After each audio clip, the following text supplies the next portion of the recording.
Thank you again, Mr. Mayor, City Council. I appreciate the time. I've touched on this before, but I want to have say a few more things about political affiliation here at City Council, campaign finance, and what I call full cycle political corruption. So as far as political affiliation, we're supposed to be a non-partisan body. We're supposed to execute your duties without any favoritism to any sort of political party or special interest.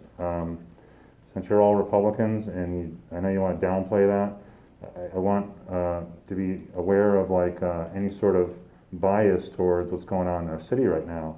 It seems to be the obvious bias that people supporting President Trump and Republicans get a little more favoritism than anyone else. I see it everywhere because I look for it, and I'm not on that side. I think you probably don't see it as much. As far as how that affects your duties, I mean, there's a difference between being completely bitter or partisan and sort of lukewarm, just affiliated. I don't think you're all on the same scale. I think Tony and Carol are at the high end. I think you and Jerry are at the low end. I think Ann's somewhere in the middle. And the way I see it, being a candidate, the way it goes the first time you run is you have to pick a side and sell your soul, and then ask for money to generate a campaign to spend all this money the first time you run. And if you don't have a chance of winning. If you do, you're sort of indebted for life to whoever got you elected. And then the next time you run, it's the same thing. If you ever get out of line while serving in office, your backers say, well, we're not going to support you the next time if you stray. So I think that's where the corruption starts, is where you have an idea of how to make a decision to support an issue, nonpartisan, but the party has the party line, obviously, and if you don't follow that, well, then there's consequences.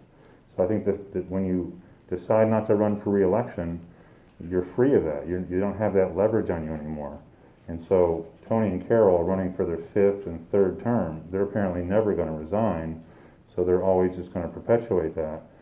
And I'd like to suggest that maybe we elect somebody who doesn't pick a party, who doesn't owe anyone any favors from the start. And so there's never any question about you're doing that because of your party affiliation versus you're doing that because you truly believe that, or that's just your principles, that's your values.